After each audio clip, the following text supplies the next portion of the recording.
And welcome to Meathead Chatter episode 50. Holy crap, 50 episodes. It's taken me longer than it should have, but we're here. I wish I had something super celebratory planned. I didn't realize it was episode 50 until about 5 minutes ago. But here we are. Today we're doing a little solo show. So today we're going to be talking a lot about programming. So I definitely have kind of my unique style, and I'm going to kind of break down what I do depending on what people are trying to be interested in achieving. I've worked with tons of clients. I mean, it's definitely been a couple hundred over the past number of years, in various endeavors, anywhere between CrossFit style, powerlifting, strongman. Have a couple people I help out with Mason Club things, kettlebells. I've coached martial arts, though. I've coached a lot of things. And I've competed in all those things at a pretty high level too, with the exception of kettlebells. I just did that for training. Never really did it for sport. But over the last, 15, 20 years of coaching gymnastics, martial arts, lifting, all the things, right? I have developed like a pretty good eye and a pretty good knowledge base for what works for various activities. So looking to share that with you guys today. And without further ado, I'm going to give you an ad first. So just hooked up with these guys, justmeats.com, like MEATS, justmeats.com. So this is cool. You get 4 servings per container. It's anywhere between like 25 and 30 something grams of protein per serving. And there's 4 per container. The chicken runs you between 10 and 13 bucks for that. The beef is more expensive. You can get upwards of $20-ish there, but it is pre-cooked. It is pre-seasoned. It is pre-sauced, and I hate cooking. So I bought some stuff from these guys first, tried it out, really enjoyed it. It is just a touch more expensive than if you were just buying stuff from the store and doing it yourself. But I hate cooking, and convenience matters. I'm that guy that will not use protein powder to make a protein shake because I don't like the friction of having to like shake a cup a little bit. I do the ready to drinks. I pay the extra 50 cents per serving to do that. That's how I am. That's why I like Just Meats. Just Meats is awesome. It works exactly like it sounds. They just give you the meats, and you have to eat it straight, or you can mix it with whatever. A lot of times these meal prep companies that are charging $10 for basically one of the 4 servings in there, a lot of that pricing goes into the fixings, right? Like the broccoli and the potatoes and the other stuff that goes with it that really isn't that expensive. The meat's the pricey part, but you end up getting charged a pretty hefty fee. So this takes that out of the equation. I always have a bunch of rice cooked up, so I might put some rice with the meats. I might just eat the meats because their flavor is good. But yeah, make it your own. Code JustDanielM, JustDanielM, as in Daniel Mason. It's like, it's just me, just Daniel M. That'll get you 15% off. If you subscribe, there is a bigger discount too. There's also discounts associated if you spend $75, which is their minimum. Or if you spend $125, you get some more money off. So lots of ways to save money there. Just be sure to use my code, because at the end, it takes another 15% off. So you're freaking welcome. Anyway, on to the things you might have tuned in for originally. So there's a big difference depending on the goal, right? So I come from, I trained MMA, trained Muay Thai and Jiu-Jitsu and Taekwondo for a long time. And how you would need to train a fighter is going to be very different than how you would need to train a powerlifter. How you would need to, someone just looking to get healthy. You might do well putting them on a bodybuilding style program, but maybe they hate that and it's boring, and something like a CrossFit style program hits their goal too, but does it in a way that's not boring to them. So there's lots of ways to do it. I would say the biggest difference is the big camps you have is this person looking for general health and fitness to look a little better naked, or is this person looking to compete into something? Those are the 2 broad categories.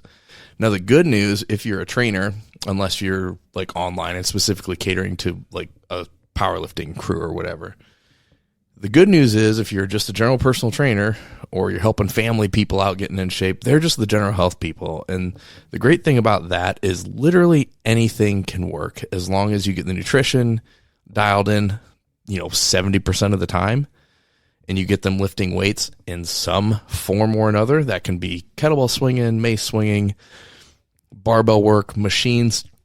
Honestly, it doesn't matter because most of these people are very stagnant and haven't done anything. They're super detrained. So everything's going to work. So it's cool. You can try a lot of different things and give them a lot of different flavors and see what they like and what they work toward. If it was me when I was doing CrossFit, I really enjoyed CrossFit. I still do some CrossFit style training. But I definitely, when it got into the body weight stuff, the pull-ups, and good Lord, if there's running, I would do them and it was fine, but I definitely excelled more in the barbell stuff. So then as time grew, I moved into strength sports, strongman and powerlifting, because that was what I was better at. But had CrossFit not exposed me to all those different things, I wouldn't even know what was out there to know what I like. So don't shy away if you're working with general health and fitness people from trying different things. If it's something you know about and you've done at a decent level, try it. Don't just try random things you've never done before and expect them to try to pay you for your services. But everything can work. So that's why you will see people that do bodybuilding that are super lean and jacked. You will see people who do CrossFit that are super lean and jacked. You will see people who do powerlifting that are super lean and jacked. Because as long as you're doing some weights, you're going to build some muscle. And as long as you're on top of your nutrition, your body fat's going to be pretty low. Gives you a pretty similar look. Notice I didn't say anything about body weight regimens. That isn't because that doesn't work. That's because I have never trained that way, so I don't know anything about it. So this is about me personally and how I program for people, and hopefully it'll give you some ideas as well in your own training or if you're helping folks out. Now, if you're in a competition lifter, there's a lot of things that change. I'm going to touch briefly on a couple different ones, but probably the meat and potatoes and the majority of this is going to be more about lifting sports, things like powerlifting and strongman, maybe a little bit of bodybuilding, but I'll touch on everything I've messed with. So when you are talking, let's take fighters for an example. Fighters are a weight classed athlete, and it's not like powerlifting weight classes where if you cut weight and you do it wrong, cool, you just may not hit your lifts. If it's a fighter, you cut weight, you do it wrong, it's too hard of a cut to get to your weight class, you just get the shit beat out of you by somebody. It is a different consequence than screwing up your weight cut in your weight class in a lifting sport. So for fighters, to me, it's very different. Are they trying to move up a weight class? Are they trying to move down a weight class? Or are they trying to stay in a weight class? And most commonly, you'll see them wanting to stay in a weight class. So if that's the case, and a lot of times it's a 24-hour weigh-in, so they might be cutting 10 to 15 pounds. So that being said, we need to get them stronger from a fitness standpoint. When they're working with me, it's for strength and conditioning. It's not for combat. I don't do that coaching anymore. But it's going to be about how powerful can we get them, how strong can we get them while keeping them from getting bigger. So training is going to look a lot more conjugate style training, some band work, explosive things, Olympic lifts, just a lot more variety, but everything is based on being fast. And if we do slower lifts like squatting, deadlifting, pressing, it's going to be a lot more focused on lower rep ranges because absolute strength will matter and speed will matter. Muscle size, if you're trying to stay in a weight class and you're already at the top of that weight class, to some degree is going to be a detriment unless they're in a weight class and they have a lot of body fat to lose. Then we can do it. We can train pretty hard for building muscle because it's going to lean out their fat, at least for the first 4 to 6 weeks probably. So that is a quick touch on there. Just wanted to touch that and move on because I know most of y'all, that ain't you. But if you're working with someone like that, get those wheels turning a little bit. Second option is going to be powerlifting, strongman. I put those in similar categories, even though they're very different sports. The training is to get bigger and stronger. It's just with strongman, you have to keep your ability to move as well. So it's a little more endurance-y. and the training is different. The recovery needs are very different, but there's a lot more similarities there than like strongman and a fighter, you know? Sorry, I actually made notes for this podcast. Give me just a second here. All right, another thing you need to pay attention to is where's the lifter at in his career, especially when you're talking about strength sports. Newer lifters, 1 to 3 years, are going to be a lot different than the intermediate lifters, 3 to 5 years, or the advanced lifters, longer than that. I just threw those numbers out arbitrarily, but I think that's a pretty good estimate. 1 to 3 for beginners, 3 to 5 for intermediate. Anything over 5 years, you should be advanced if your training hasn't been complete dog shit for 5 years. Now, when it comes to powerlifting, which is a very specific sport, compared to strongman, that's a very many things to get good at sport, similar to something like CrossFit, but heavier. There's a lot of things to be considered. So as a beginner, when you're looking at powerlifting, you can do a lot of frequency. I still don't think that's ideal, because part of the sport is sport specificity, right? Like, you need to get good at the movements you have to do in competition. So you need to be able to be proficient at squatting, benching, and deadlifting. There is a push the last like 10 years, I think, is what I've seen. Well, more like 7. To do like squat, bench, deadlift on the same day, like 4 days a week. Super high frequency on the main lifts. And it's like, okay. And you will get strong in the main lifts really fast if you do that, especially if you're new, because you've never done them before. You can think about squatting and your squat will get better.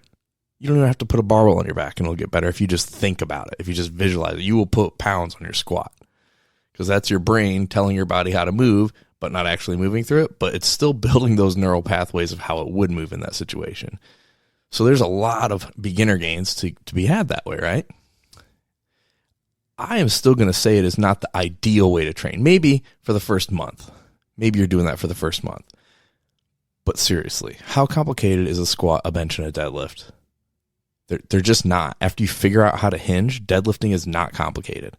After you figure out how to have a proper start position on a bench press, and you have your lats tight, and you're bellying up to the bar, and you're learning how to leg drive, that takes... I have brand new people that can figure that out in 3 sessions when I work with them. It's not hard. Squatting. Yeah, working on depth takes time, but understanding depth does not take any time. So in the short term, super high frequency is great for beginner lifters because they will get good super fast. But that also means they will plateau super fast. So this matters. If you want to get good as fast as possible, do it. Do it for a month. It'll be great. You'll be really good, really proficient. You will probably get great progress as well. But you are going to have huge chinks in your armor because you'll be spending so much time building on your compound lifts, which is good. It'll probably add some muscle mass to you, but you're going to have so much time on them that you're not really even going to build a ton of muscle mass other than just beginner gain muscle mass, because if you're training them decently hard, you're not going to be able to recover from that work. It's too many big movements unless you're just weak as shit. Which, if you're a beginner, you probably are. Then it works. But any strength sport, you need to be putting in like 7 to 10 years if you want to actually be good. So if you're starting powerlifting to be awesome at powerlifting, it doesn't really matter how fast you get not shitty at powerlifting. And really, that's what we're doing here. When you're high frequency at the beginning, you're just trying to get proficient at the movements. You're trying to not be the shittiest, suckiest person at these movements. That does not take long to accomplish. And I hope you're looking for better than I don't want to be complete shit. And if you're looking for better than I don't want to be complete shit, I would say a more optimal way to do it is maybe like 2 bench days, like a bench day and a bench accessory day, a squat day and a deadlift day. Like basic. Basic works. And now that you have things separated like that, you can push pretty hard on those days. And now you're getting good at it. Maybe not as fast, but you're also building quality muscle mass too. What that will also allow is, instead of it taking an hour and a half to do squat, bench, and deadlift in the same session, not even have time for accessories, or if you have accessories, you just burn through them and really don't get anything from them. Now you're benching pretty heavy. You do some back work. You do some arm work. You do some shoulder work. You do some, incline dumbbell work. You actually have time to put work into your accessories. They're going to do a couple things. First, it's going to help you build muscle mass faster. The more jacked you get, the more potential to be strong you have. If you squat, bench, and deadlift 4 days a week for 3 years, you will get neurologically pretty strong. But your neurological strength will max out, and then you're going to be left with how strong your muscles have the potential to be. And if they're small, they don't have as much potential. That's it. So then you're going to have to end up doing bodybuilding work anyway. You're going to have an off season for 8 weeks. Wouldn't it be cool if you just didn't need an off season? Wouldn't it be cool if you were building muscle while you were training your nervous system? That's what I recommend. Even for beginner lifters. Like I said, the first month, sure, go nuts. But after that, build, because that's what it takes to get good. Powerlifting should be about getting leaner, not leaner, but bigger and stronger. Ideally, bigger doesn't mean you get giant and fat and out of shape just to get stronger. It means you're building muscle and building a bigger, stronger physique to get better in an ideal world. Now, as you move into intermediate lifting, recovery becomes even more important because hopefully you've gotten decently strong, you've built some muscle. So even here, I see a lot of people still sticking with that super high frequency. You can do that when you're beginning. You can probably do that the first 3 years of your lifting and have decent results. Again, in my opinion, not optimal results, but decent. Now that you're an intermediate lifter in powerlifting, all the things I said about beginner lifting, that 4-day-a-week split, maybe even a 5-day-a-week split, all that matters more when you're an intermediate. And then once you get to advanced, it gets even more. Now that if you're an advanced athlete, now you're legitimately strong. You've built a pretty freaking good amount of muscle. You may only deadlift heavy once every other week. This could be because you've gotten so strong, you need that much time to recover. This could be you're now older, so it takes more time to recover. Any combination of both. Say you got into this when you were like 15. 10 years down the road, you're 25. You could be a monster by the time you're like 35. So man, at that point, it's going to be you're too strong and you just need more time to recover. So yeah, that is my general way that I look when I'm programming for powerlifters. I don't care about high frequency because if you're doing this for 10 years, you'll be getting enough reps to be proficient at the lifts. I don't care if you're proficient in 30 days. I care if you're proficient and you've done enough accessory work that you prevent injury and muscle imbalances that are going to hurt you once you're an advanced lifter. Everything we're doing as a beginner and intermediate lifter is to build your base so when you're actually strong and actually good, you can actually do some cool things. And I think I have a little bit of a pedigree in this too, right? Like I've taken 4 lifters, 2 of which came to me never having lifted really. And they've all hit elite totals in powerlifting. I myself, I don't have an elite total because I suck at squatting, but I have an international elite bench. I have an elite deadlift, not anymore, but back when I was good, and my squat's bullshit. But I've hit some pretty elite numbers as well myself. So I've walked the walk. I've coached it to where people have walked the walk. I feel like my results speak for themselves on that. But, it's your life, and you probably know more than me, so do what you want. Now, touching into strongman. Strongman's kind of where I first dove into strength sports before powerlifting. A lot of the things are still true. Difference in strongman is there's so much overlap. So even on the pressing events like a log press, you're still going to be using your back. You're still going to be using your legs, so you got to pick it up off the floor, you lap it, you clean it, and now you're going to town, right? So recovery starts to become a big issue in strongman when it comes to your posterior chain. Everything is posterior chain in strongman, and then every now and then you get to press it. There really isn't squats in competition other than basically having to front squat when you clean a log or pick up or do a stone or sandbag.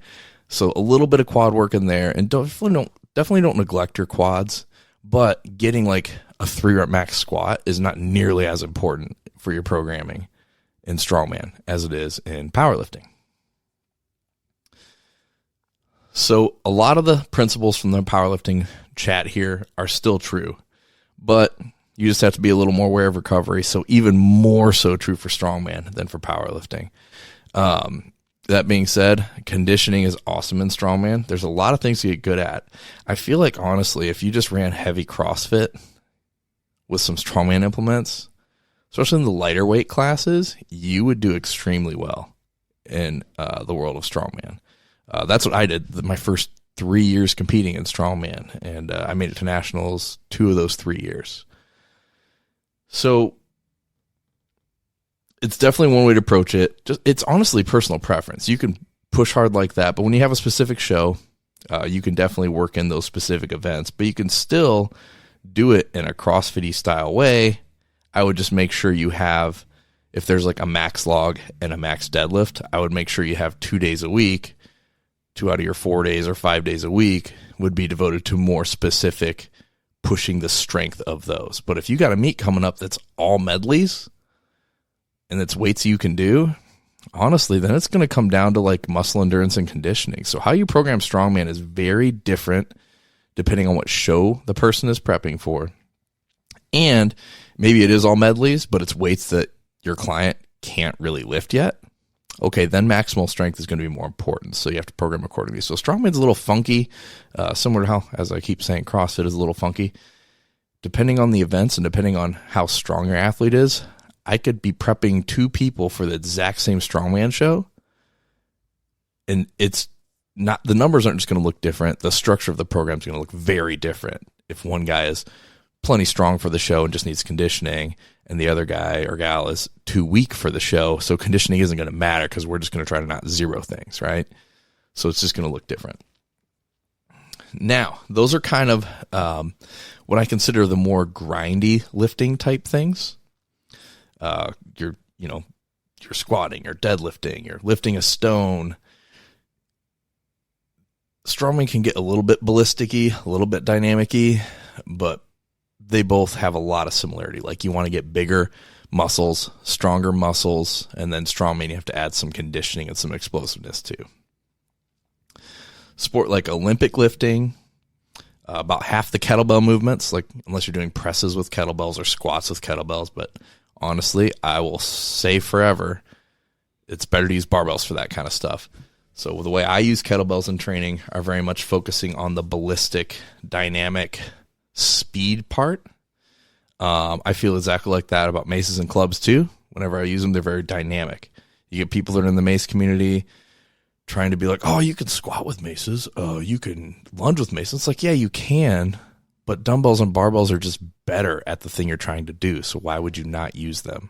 Unless you just don't have access to them, and that's fine. But, if you have an adjustable mace, which I sell, you can take it, it's 10 pounds to the gym, swing around some stuff, and then go use the machines and the barbells to build muscle.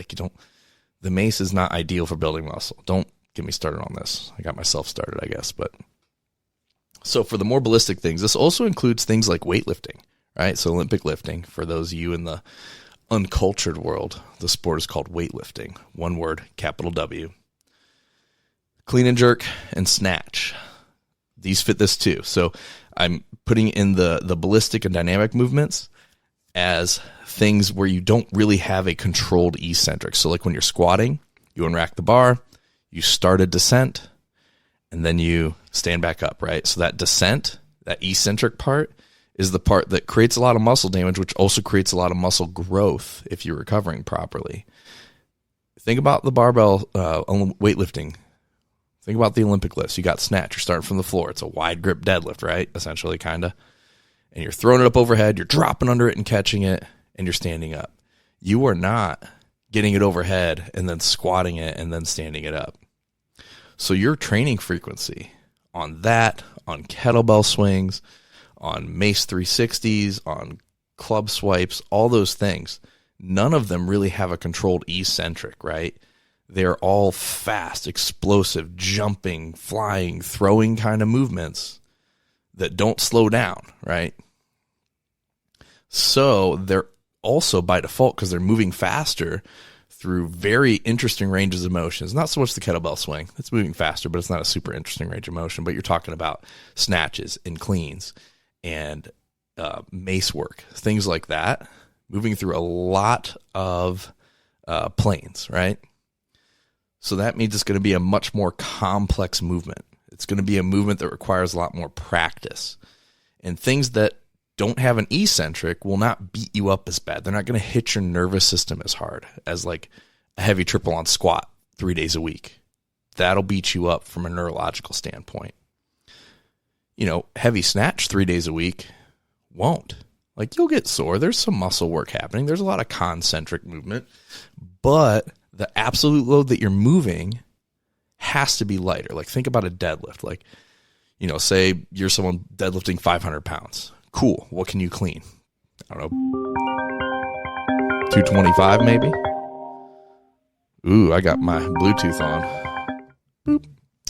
You're cleaning maybe 225, 250, okay? So on your nervous system, that 500-pound deadlift is going to be 500 pounds on your nervous system. That clean at 225 is going to be 225 on your nervous system. That takes a lot less recovery. Also, because the movements have to be faster, they have to be lighter. You're not going to do your max deadlift fast, but you could do your max clean pretty fast. You can do your max snatch really fast. You could do your max, kettlebell swing for like 10 reps, and they move pretty quick still, right? And the same is true with the maces, right?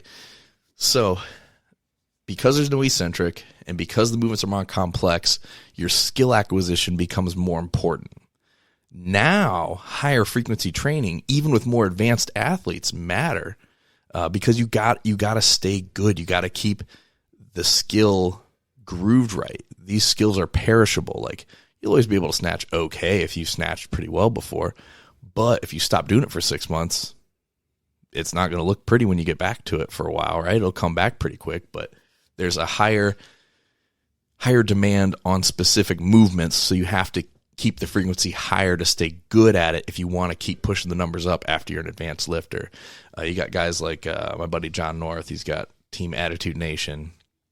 They're a weightlifting team, and his guys train 6 days a week. They'll probably hit heavy clean and jerk and snatch 4 of those days. So it just hits your body different than the slower movements. So you can train much more frequently. You can do very linear progression and not burn out nearly as fast as you will with traditional lifts like power lifts. All right, we're going to take a little break for just a second here. I'm going to tell you a little bit about Macro Factor. Macro Factor is the app I use. I've used it for off and on for about 3 years. Got up to 300 pounds to try to push some big numbers in powerlifting and did not like the shape that I was in. I'm sitting here at like 260 now, and Macro Factor is the main thing I use to do that. It's very cool. You might have used Avatar Nutrition or some other ones, but Macro Factor will give you suggestions even if you screw up. So a lot of the tracking apps will say, hey, you got to eat 2,700 calories and here's your macros. Like, all right, cool. So you miss your calories. At the end of the week, it's like, hey, how'd you do on your calories? You're like, I fucked it up for 5 days. And they'll be like, okay, try again. Macro Factor will be like, oh, you're only supposed to eat 3,000 calories, and I see you ate 4,000 calories. And then your next week check-in, it's still going to track based on what your body did.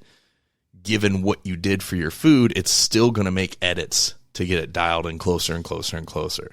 So it's much more dynamic. It's much more forgiving when you screw things up, which is nice because I screw things up. I was supposed to be like 3,080 calories today, and I think I'm at like 3,900, and it's not even 6 o'clock yet. So it's going to be a little off for me.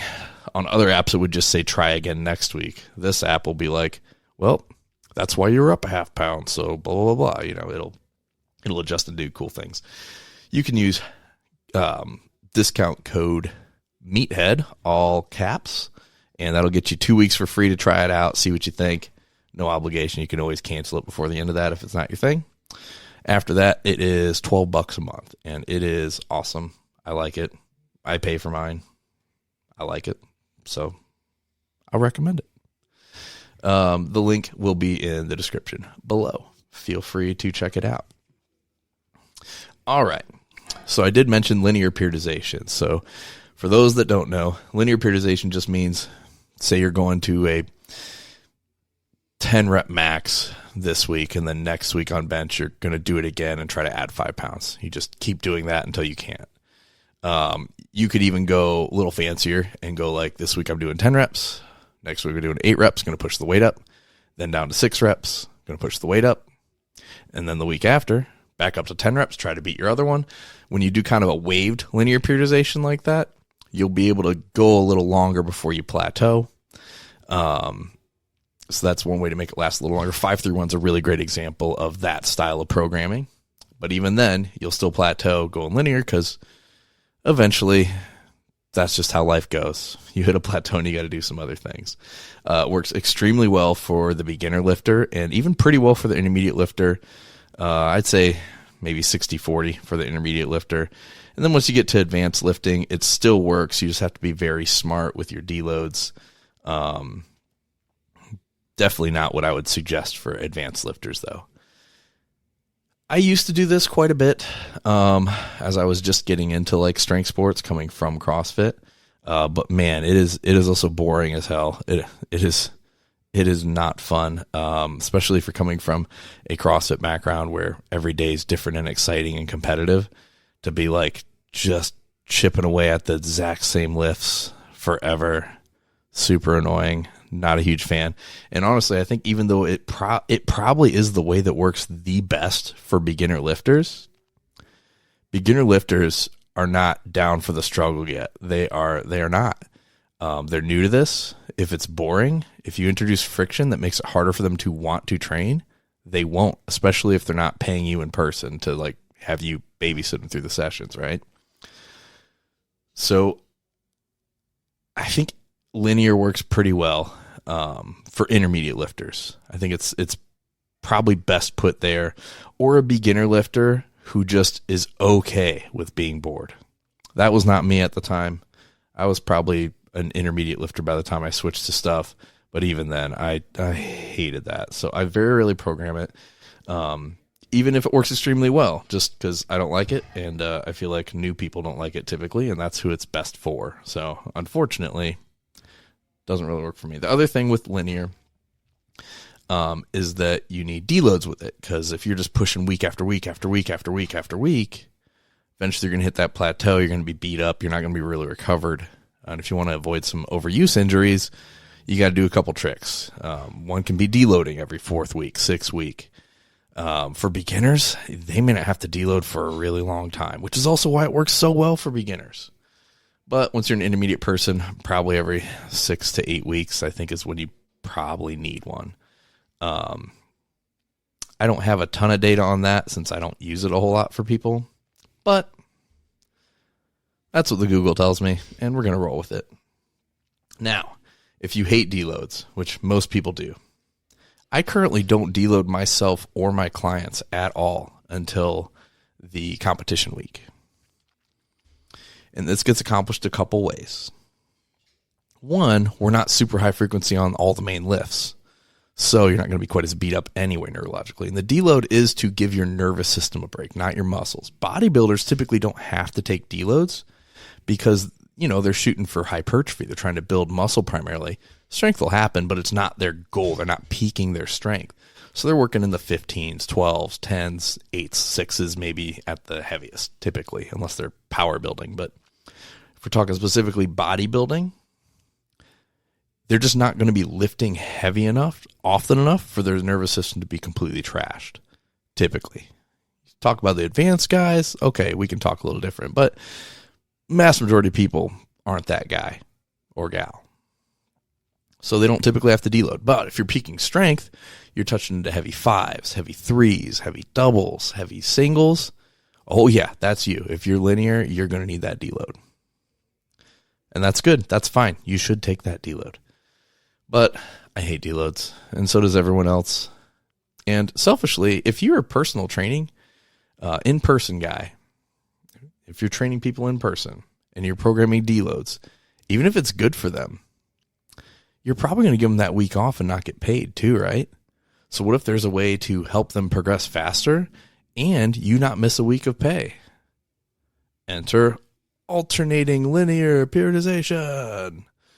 So I'm a big fan of alternating weeks. It can be 3-week alterations. It could be 2-week alterations. I kind of settle on 2 weeks. I feel like it makes the most sense for most people. Very more advanced athletes, maybe every 3rd week is fine. So what I mean by this is, so my programming right now for myself, I'm prepping for a bench competition. I have a back injury going on, so I'm not doing a whole lot of leg stuff other than sleds, just because I can't. But I'll have a heavy bench day for week 1, and then week 2, it'll be a heavy overhead press day. So what that does is you get to go heavy every week with upper body movement, but it's not a heavy bench every week, so you're not just beating yourself up that way. It hits a little different. Plus, overhead work isn't going to be quite as heavy as bench, so you're kind of building deloads in automatically, but you're tricking yourself because it's still heavy. How it would look for squatting and deadlifting, same thing. Maybe a heavy squatting 1 week, heavy benching the next, or heavy deadlifting the next week. Lillibridge method uses this quite a bit, actually. They'll have week 1 would be, their heavy squats and the light deadlift that week. And then week 2, they'll be heavy deadlifting and light squatting. And I think it works extremely well. I've seen it work extremely well with me. If you know who Eric Lillibridge and the Lillibridges are, it seems to work pretty well for them. I've seen it work extremely well for all levels of athletes. The main drawback I see with it is for the brand new lifter, especially if you're talking strongman, where there's just so many things to get good at. There's just not enough training frequency to get super good, super fast. But again, if you're in it for the long haul, that doesn't really matter. So it is my preferred way to program if I'm programming for strength athletes, is alternating linear. So I'll be alternating my main movements, and I will be alternating my accessory movements as well. So I'll give you a bench day. So a bench day, let's say we'll go let's just 5x5 at 80%. Okay, we'll do that. That's my heavy bench, 5x5 at 80%. Cool. Then after that, I'm going to do lat pull downs. And then after that, I'm going to do close grip bench or dumbbell bench. And then after that, we're going to do like some other row, and then we'll do some triceps, biceps, shoulders. So maybe it's tricep push downs, cable curls, and cable lateral raises. All right. So that's week 1. Week 2, we're still going to be benching on this day. So maybe we do some banded bench, 5 sets of 3 at like 60%, plus some band tension. So we're benching again. We're still getting good at the movement, but it's not going to beat us up because we can go fast with that weight. And it's not a ton of volume. It's only 15 total reps compared to 25 the week before. So that's how we have alternated between light and heavy on our main movement. And then our accessories, instead of doing lat pull down, maybe this time we do dumbbell row. And then move on to, say we did close grip bench last week. Maybe we do incline bench this week for a secondary pushing movement. And then we go into whatever, a different kind of row than we did last week. And now instead of using the cable machine, and we went tricep push downs, cable curls, and side laterals on the cable machine, maybe now we go skull crushers with the dumbbells. We do concentration curls with the dumbbells, and we do front raises with dumbbells. So you're not going to hit that every week. You're going to hit that every other week. And you can wave the reps up and down too. So now you can have alternating movements every other week, and you could have waving the movements on a 3-week wave, like maybe on the dumbbells, like on the isolated movements, you're going to go sets of 15. Then the next week will be sets of 12. Then the next week will be sets of 10. And then over a 6 weeks period, all of those movements have been worked through all of those rep ranges. And if you run that for 12 weeks, you basically get to not deload and you get to progress. And it's pretty fun and pretty awesome, and it's not boring, which is awesomer. And then you could do the same thing with your squats and with your deadlifts and whatever. I'm just, giving you some ideas here to think about, not trying to write your whole program for you. So that is kind of where I am set for most people, is alternating linear. I also think so that's for powerlifting, right? And we talked about how powerlifting is pretty simple. And we got a bench and we got a speed bench. We'll have you can go speed day, or you can treat it like a reppy day. So maybe week 1 is your 5x5 at 80%, or working up to a 5 rep max or something like that. And maybe your week 2 is, instead of a 5 rep max, maybe you're working up to a 10 rep max, or maybe you're doing 3x10 at like 67% or something. So you can do it more reppy instead of speed if you're someone that just thinks speed work is stupid. Typically, I would recommend definitely more reppy than speed work if you're in the intermediate level. But when you get to advanced, I think speed work is just a more systemic deload, which is kind of needed for the stronger people out there. Mainly men that are stronger. Nothing against women that are stronger, but y'all just recover from volume and pain so much quicker than guys. So you could probably get away with kind of a heavy day one week and a reppy day the next week if it's a really strong female compared to if it's a really strong male. We just don't recover nearly as well at higher percentages compared to females. So we talked a little bit about percentages, but you also hear about RPE, so the rate of perceived exertion. In reality, RPE should be better. But again, it very much depends on the lifter, right? If you're a new lifter, an RPE 10, which would be like the most weight you can do. If you remember when you were watching videos of you starting new, or if you were working with someone that's a new lifter and they think that is maybe you hit a 3 rep max, right? They don't know what grinding a rep feels like. They don't know what an RPE 10 feels like. So they're thinking RPE 10, you're watching it and you're like, dude, that's like an RPE 6. But to them, they think it's a 10. So RPE sucks for new people. It sucks. It just does. I'll go to my grave with that. For advanced people, I think it's far better. But then on the other side, percentages is the other option. And that can work pretty well, but it sucks for beginners too. It sucks for beginners because they're going to be getting strong so fast. If you base the percentages off of a max they hit when you started, this is their 4th week lifting, everything's going to be too light by the time they get to week 4 and you're doing the same stuff. It's just not going to work. So for me, for beginning lifters, I think the best way to go is like, from a strength standpoint, is like a 5 rep max, a 3 rep max, a 2 rep max, and run that cycle a couple times. To them, they're going to be thinking RP 10. It won't look like an RP 10. But the good news is, next time it comes around, they'll definitely be able to beat their record, which makes them feel good. And they're still pushing for a heavy thing. And after a couple cycles, they'll actually be moving stuff at RP 9 and 10 legitimately. But just don't ask them to give a 1 to 10 scale on stuff, because it just won't work. They won't know. And it's not because they're dumb or whatever. It's just because it's such a new movement. Their body doesn't know what things are supposed to feel like at different intensities. They just don't. Couple months, 100% will, and they'll be great. I use RPE, sort of, and I use percentages. But even with intermediate lifters, I don't really RPE. I do 5 rep maxes or 10 rep maxes, and then drop sets based off of that is kind of my go-to, especially for brand new people. And intermediates, it works pretty well too, but intermediates is where percentages can start to work extremely well too, as long as your athlete is pretty consistent with their recovery. Because what you don't want to have happen is someone that doesn't sleep well at all or is super spotty on their stuff, and they come in and they can't hit the numbers you prescribed.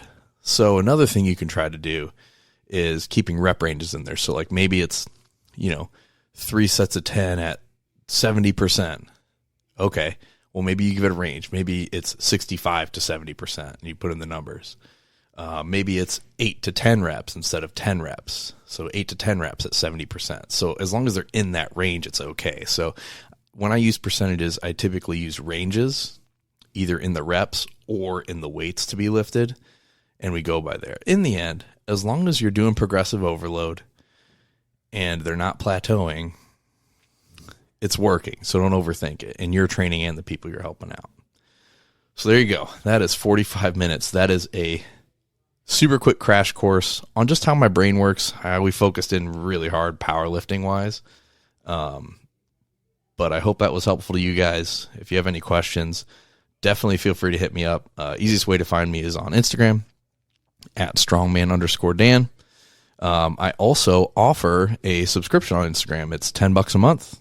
You get it might end up being 3 programs daily as I just have more ideas for things. One is kind of more generalized. This is like what I would do in the off season. If I wasn't preparing for anything specific and I was healthy, this is what I would do. It's kind of barbell focused with a little bit of Mason kettlebell CrossFit style, essentially, but it's definitely more strength focused than it is like conditioning and body weight focus. It's like heavy CrossFit with weird things. Secondary is whatever program I'm doing personally myself right now. And right now that is prepping for a bench meet. I'm dabbling in the world of arm wrestling a little bit and prepping for a show with mace swinging. So my day 1 is kind of a heavy bench day or heavy overhead day. Then I have kind of a leg-ish day. And then my day 3 is upper body bodybuilding, essentially. And then I do a day 4 and a day 5 that are lower body and then like a conditioning day. So that is kind of how things are running on there right now. We'll also do some Q&As and some other cool stuff in there as time goes. If you sign up, you also get my free ebook. The one I have going in there right now is Jacked and Swinging. It has 6 programs that are barbell, dumbbell, mace club based. A little bit of kettlebells in there too. So if you want to dabble into that stuff, it's very cool. Lots of different ways to run stuff in there. But if that isn't your thing, just shoot me a DM and be like, hey, can I have, I don't know, name another one. I got a bunch on my website, which is attitudeiron.com.